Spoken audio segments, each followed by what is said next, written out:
By the 1920s, owning an automobile was becoming possible for nearly every American. But America's wealthy and prominent citizens had always yearned for a different kind of car. They wanted something larger, prettier, and more powerful than the average driver could afford.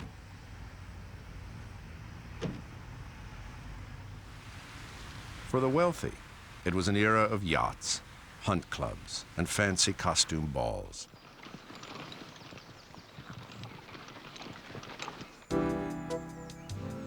They wanted cars that would fit into their gracious lifestyle, something that would transcend mere utility. Since it appeared that cost was no object, automakers quickly responded to this growing desire for luxury.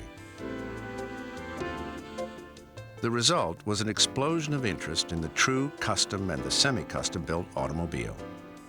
A true custom-built car was one built to the unique specifications of an individual owner.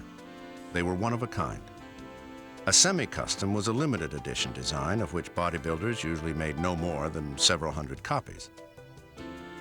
Both custom and semi-customs were beautiful, whether they were truly one of a kind, or one-offs as the English like to call them, or whether there were only a few of them. The styling of the cars in the classic era is generally accepted as being the most beautiful era of styling.